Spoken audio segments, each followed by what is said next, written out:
Throughout history, there have been people who have committed some of the most heinous crimes fathomable. For those crimes, they have been convicted and sentenced to death.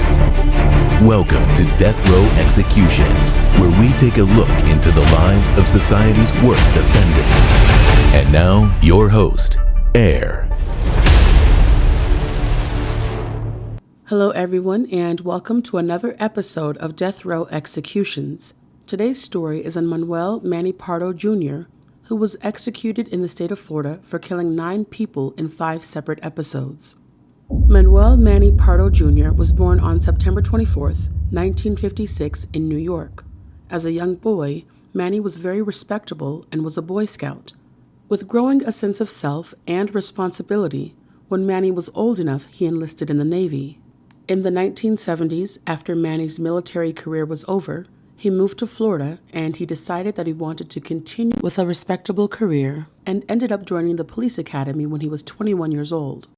He graduated at the top of his class and got his first job after graduating with the Florida Highway Patrol. After some odd years, Manny lost his job with the Florida Highway Patrol in 1979 because he got busted for falsifying over 100 traffic tickets. Instead of firing Manny, they allowed him to resign. Not caring that he was a crooked cop, another police station in the city of Sweetwater decided to hire him. Sweetwater is a small suburb in Miami-Dade County. He played off being a respectable police officer for 2 years until 1981, when he and 3 other officers were charged with brutality. There was no solid proof, and the officers had each other's backs, so after an investigation, all 4 officers' cases were dismissed. Along with dismissing their charges, they were no longer suspended and got to go back to work policing the community. Even though the officers were acquitted of their charges, they still continued to use the police uniform and badge as a cover-up because they participated in criminal activity. In 1985, his fellow thug police friend, who worked for the Sweetwater Police Force, took a trip to the Bahamas. This friend was busted at the airport and charged with drug smuggling. Fearing that his colleague would face a harsh sentence in the Bahamas, Manny flew there in order to testify at his trial. When the trial began, Manny took to the stand as a character witness, but it turned out that everything he said on the stand was a lie. Manny told the court that he and his partner in crime were international undercover agents. Authorities in the Bahamas eventually investigated the two and found out they were lying, so they were both fired from the force, and Manny went back home to his 1-bedroom apartment in Florida to live a regular civilian life. He was not able to live a calm and respectable life, though, because he turned to a life of crime completely. He became a drug dealer and a killer. He would also collect Nazi memorabilia to decorate his apartment, and hate began to fill his heart. On January 22, 1986, Manny and his partner in crime, Rolando Garcia, were given a job by their crime boss, Ramon Alvaro, aka El Negro. Manny and Rolando went to a known drug dealer's house, Mario Amador. Mario was in his apartment with his drug partner, Roberto Alfonso. Mario opened the door for Manny and Rolando because he was under the pretense that they were there to buy 2 kilos of coke. Manny and Rolando walked in with a briefcase that Mario and Roberto thought had money inside. What they did not know was that Manny and Rolando had no intentions of purchasing any coke because inside of the briefcase was a .22 caliber semi-automatic silencer-equipped pistol. While Mario was sorting out the coke, Manny pulled out his pistol and fatally shot Mario and Roberto multiple times in the head and torso. Manny and Rolando then stole all of the coke and left the apartment. It was now February 27, 1986. Manny and Rolando were instructed by Ramon to purchase 3 kilograms of coke from Luis Roberto. Once inside of Luis's apartment, Manny asked if he could use the restroom. Out in the living room was Manny's partner Rolando, Luis, and Luis's partner Ulpiano Ledo. When Manny was in the bathroom alone, he equipped his pistol with the silencer. He then came out of the bathroom and killed Luis and Ulpiano in the same exact signature areas he killed his 2 previous victims, in the head and torso. Manny and Rolando did the same thing as their first double murder and stole all of their coke and left the apartment. Manny's murder count was now up to 4.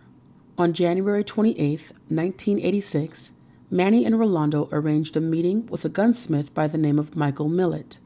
Michael had previously sold Manny and Rolando silencers. The reason for this visit, however, was not to purchase silencers. Manny had discovered that Michael was a federal government informant, and he assumed that Michael was setting him and Rolando up for a federal bust. Michael was unaware of Manny and Rolando suspecting him of anything negative, so he had no issues following them into Manny's vehicle.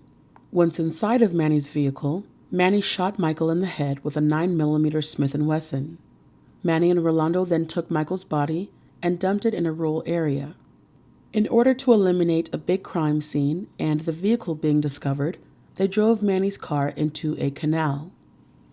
On April 22, 1986, Manny and Rolando went to visit Farah Quintero and Sarah Musa's house.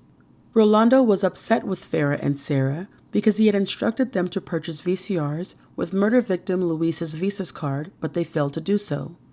The women had no idea they were going to be using the card of a murder victim, so that is not the reason why they did not go out to use the card.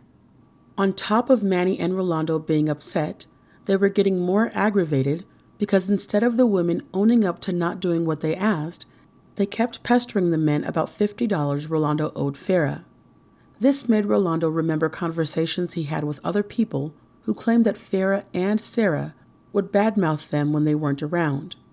Manny was getting tired of the back and forth and started his normal M.O. He asked to use the restroom, he put a silencer on his gun, and when he came out of the bathroom, he came out shooting at Sarah first. He shot her multiple times before his gun jammed, and he tried to unjam the gun and finally unjammed it on Farah's head. Once unjammed, he began to unload on Farah. This brought Manny's kill count to 7. The following day, on April 23, 1986, Manny and Rolando met up with their boss, Ramon. Ramon had been avoiding Manny and Rolando because he had not come through with 2 big coke deals that Manny was depending on. Ramon was able to evade the men for a while, but his luck ran out, and reports say that he and his girlfriend, Daisy RICARD, were at the wrong place at the wrong time. Manny and Rolando made the two get into Ramon's car and then drove them to an isolated location. Manny shot Ramon multiple times, killing him, and then shot Daisy once, but then his gun jammed again. He did the same thing he did with his last female victim when his gun jammed, and unjammed it on Daisy's head.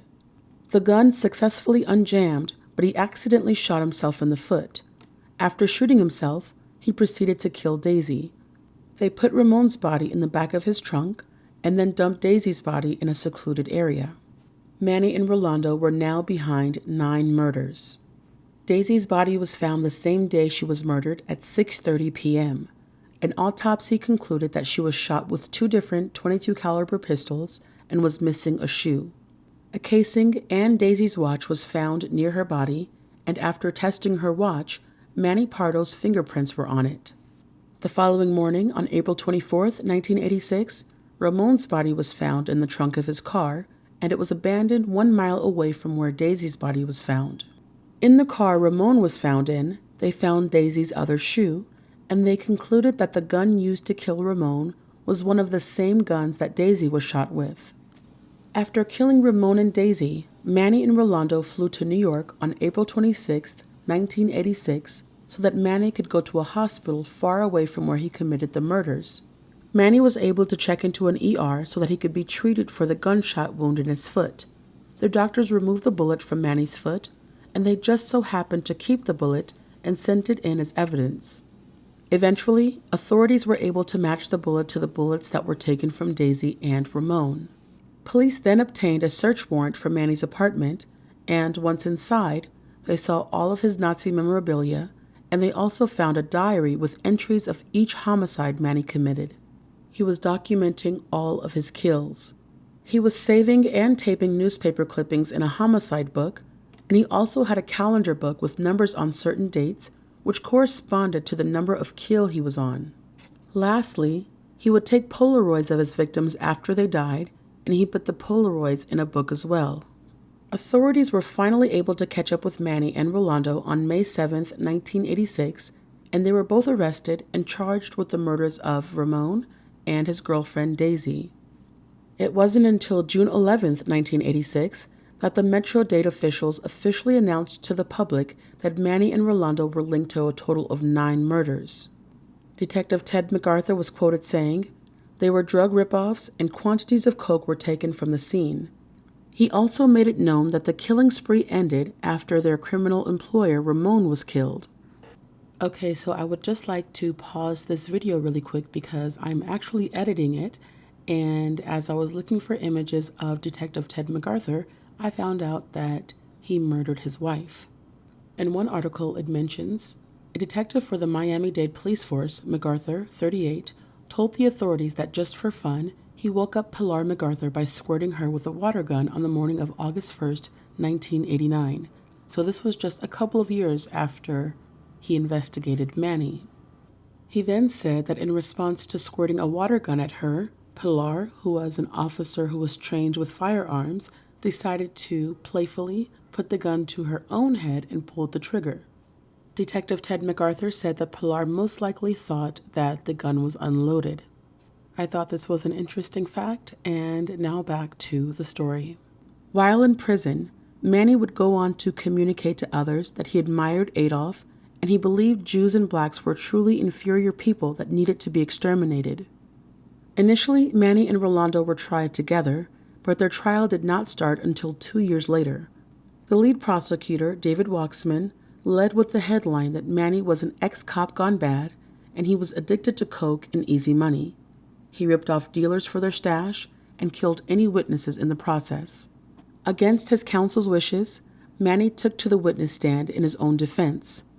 His court-appointed lawyer, Ronald Gorelnick, wanted to plead the insanity defense, and he was quoted saying, "The man is crazy. All you have to do is listen to him to know he's totally out of his mind." Ronald knew, though, that the case would not really go in his and Manny's favor if Manny took to the stand. On April 13, 1988, Manny was on the stand. He expressed that he was a one-man vigilante squad, and he eliminated parasites and leeches from law-abiding society. He did not deny killing any of his victims, and he only expressed regret that the total number of his victims was too low for a vigilante. He was quoted saying, "Instead of 9, I wish I could have been up here for 99. I enjoyed what I was doing. I enjoyed shooting them. They're parasites and they're leeches, and they have no right to be alive. Somebody had to kill these people."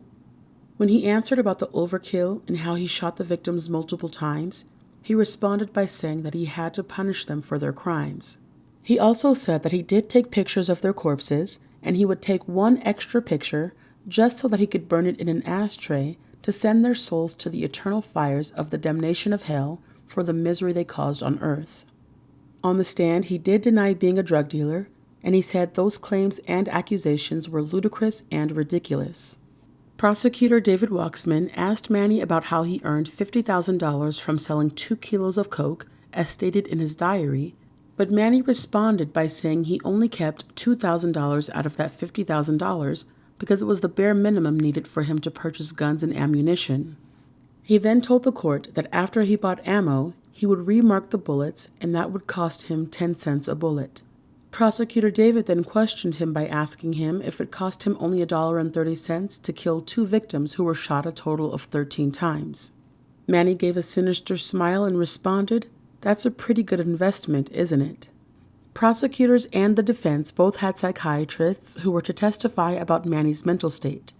Civil Marquette was a psychiatrist on the defense side, and he reported that Manny was insane, and he was also insane at the time of all of the murders he committed. He did, however, say that Manny was competent for trial. He said that Manny understood the physical consequence of his actions, but he didn't know right from wrong. The psychiatrist for the prosecution side said that Manny was evil, but he was sane. Manny agreed with the prosecution, and he felt that he was sane, and he made a statement about both professionals. They're whores. Pay them enough money and they'll say anything. The next thing the court discussed was Manny's racist views. This hurt his case as well because the jury consisted of 5 black people and 2 Jewish people. Prosecutors showed the jury his memorabilia that was found in his apartment. Manny also had a Doberman as a pet, and the court showed the jury how his dog had a tattoo of a swastika. Manny interrupted the court by saying Adolf was a great man, and he was the one who inspired him to read about 500 books about his movement. On April 15th, it was time for the jury to deliberate. It took a total of 6 hours, and they came back with a guilty verdict. Manny was found guilty of killing all 9 of his victims, and there were also 9 other felony counts, which included robbery and use of a firearm in the commission of a crime. 5 days after Manny's guilty verdict, the court convened again for the sentencing phase. Defense attorney Ronald, along with Manny's parents, pleaded with the court to understand that Manny had a deranged mental state and to give him leniency. It was now time for Prosecutor David's closing statements. He was quoted saying, "He was weird, but he was not insane." Manny interrupted him. "I'm a soldier. I accomplished my mission, and I humbly ask you to give me the glory of ending my life and not to send me to spend the rest of my life in state prison. I'm begging you to allow me to have a glorious end." The jury complied with Manny's wishes and recommended Manny be sentenced to death. Judge Philip Knight accepted the recommendation and gave the official sentence of death for the killing of 9 people and an additional 15 years in prison for the non-capital offenses. Manny agreed with his sentence, but there were automatic appeals. On March 6, 1990, Public Defender Kellyanne Lance told an assembly of justices that Manny was insane when he committed the murders. Assistant Attorney General Ralph Barrera disagreed and said that Manny was just a man who enjoyed killing. The Florida Supreme Court agreed with Assistant Attorney General Ralph, and they affirmed Manny's conviction and the special circumstances that allowed for his execution under the Florida state law. Just a year later, on May 13, 1991, the U.S. Supreme Court upheld the decision. As for Rolando, Manny's partner in crime, I'm going to go through the list of counts for Rolando's mistrials and his sentences. On January 11, 1986, Count 1 was the first-degree murder of Mario Amador. Count 2 was the first-degree murder of Roberto Alfonso. Count 3 was for robbery. Count 4 was for the unlawful possession of a firearm while engaged in a criminal offense. Count 5 was the first-degree murder of Luis Robledo. Count 6 was the first-degree murder of Ulpiano Ledo. Count 7 was robbery. Count 8 was the unlawful possession of a firearm while engaged in a criminal offense. Count 9 was the first-degree murder of Sarah Musa. Count 10 was the first-degree murder of Farah Quintero. Count 11 was the unlawful possession of a firearm while engaged in a criminal offense. Count 12 was forgery by use of credit card. Count 13 was uttering a forged instrument. Count 14 was grand theft in the second degree. Count 15, forgery with a credit card. Count 16, uttering a forged instrument. Count 17, grand theft in the second degree. Count 18, forgery. And Count 19, uttering a forged instrument. On March 11, 1986, the indictment was amended. The only counts to stay were counts 11 through 19, and counts 20 through 24 were added, and they were for forgery, uttering a forged instrument, and grand theft in the second degree. On March 11, 1987, Rolando pled not guilty. On April 15, 1988, a jury came back with a guilty verdict on counts 11 through 24. On April 20, 1988, these were the jury recommendations for the death penalty. In a vote of 8-4, the jury recommended Rolando to death for the first-degree murder of Mario. In another vote of 8-4, the jury recommended him to death for the first-degree murder of Roberto. In a vote of 9-3, the jury recommended Rolando to death for the murder of Luis. In another vote of 9-3, the jury recommended death for the murder of Ulpiano.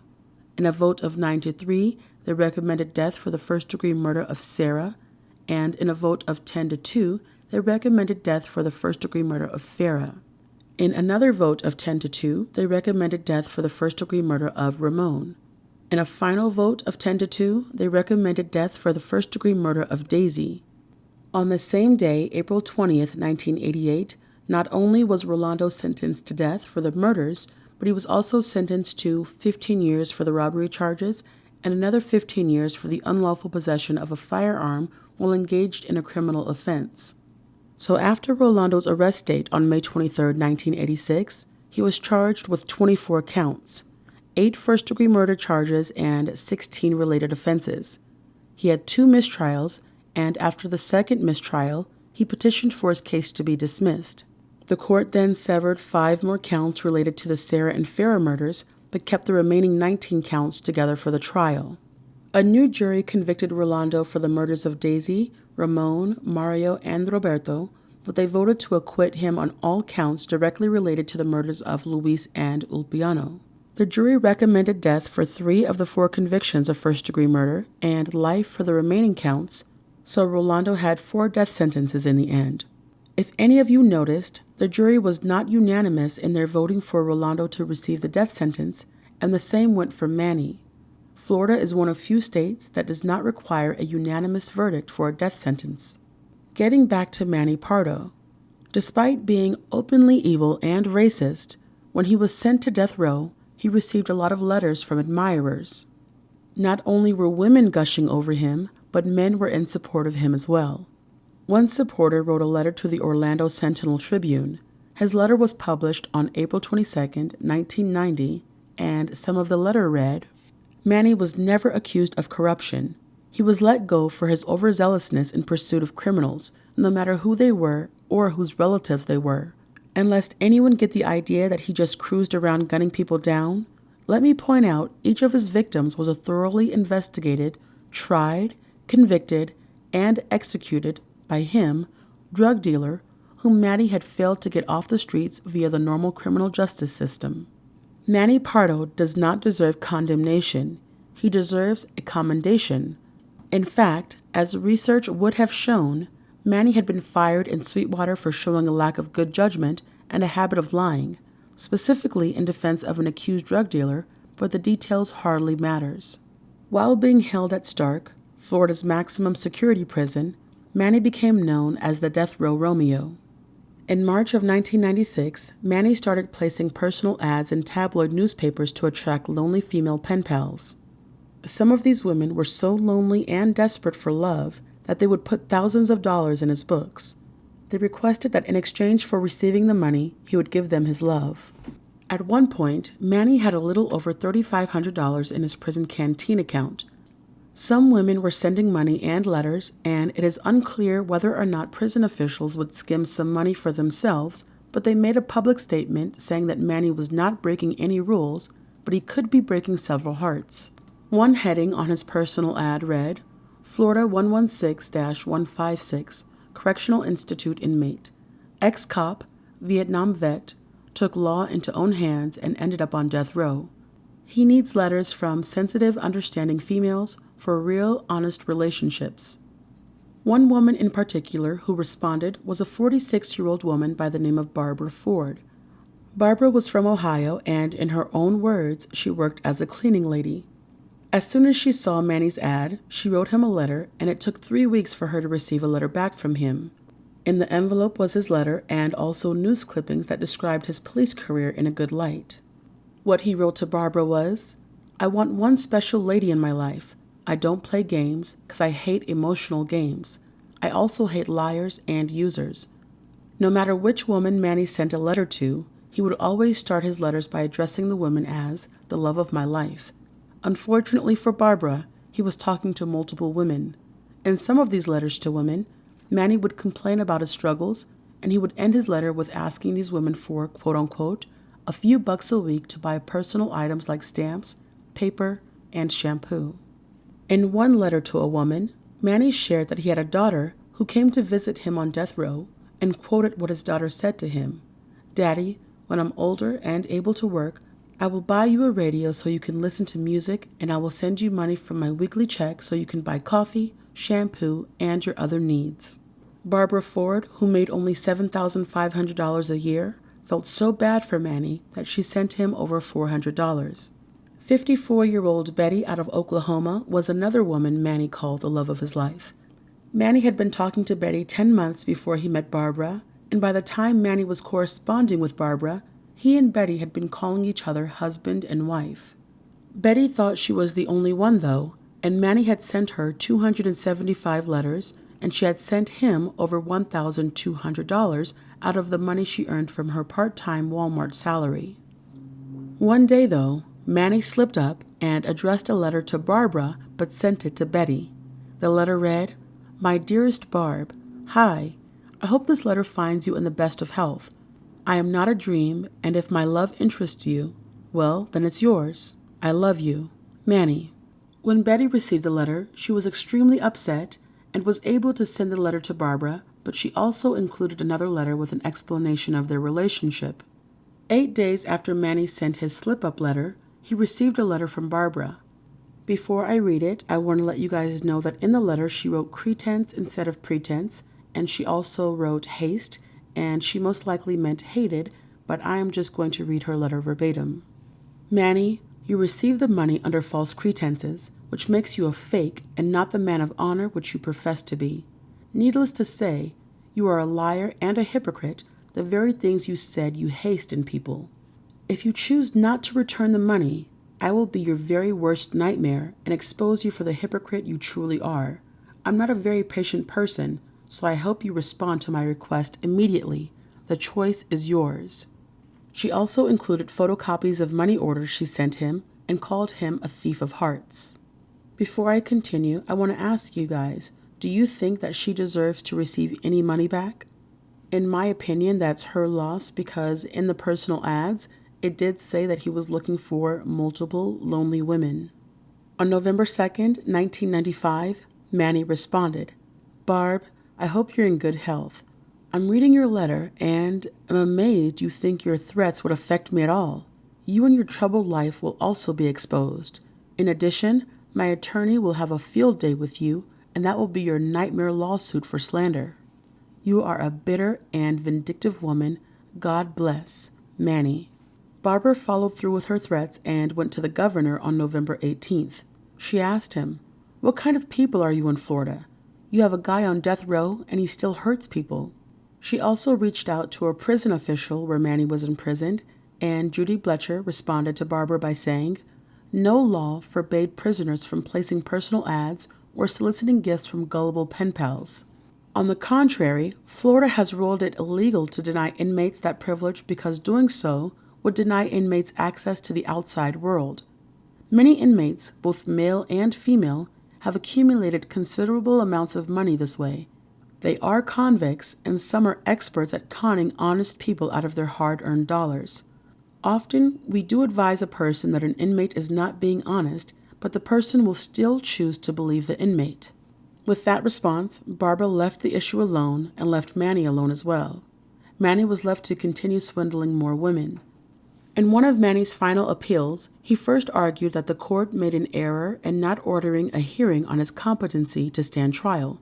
The appeal response was, under the facts of this case, there was no requirement to have done so. The court also asked Manny's counsel multiple times if they wanted a competency hearing, but Manny's counsel responded by saying Manny was competent. The second argument was that the state did not carry its burden of proving that he was sane when the offenses were committed.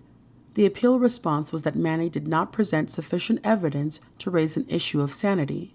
They also did not have to resolve that issue because the state presented competent substantial evidence that the jury could have accepted as proof of sanity.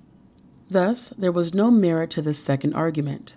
The third argument was that the trial court should have granted a motion for a mistrial when the prosecutor said that Manny was trying to escape justice or criminal liability 2 times during their closing argument. The appeal response was that the defense objections to both comments were sustained, and the jury was instructed not to consider the arguments of counsel to be evidence, and the prosecutor was admonished not to use the word escape. The fourth argument was that Manny felt that none of the aggravating circumstances were proven. The appeal response was, "We disagree."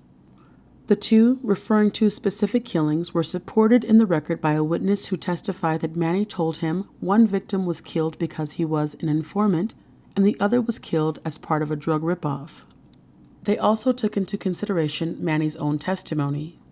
Lastly, Manny argued that the trial court should have found the statutory mitigating circumstance applying to defendants who cannot appreciate the criminality of their conduct or are seriously impaired in their ability to conform their conduct to the requirements of law.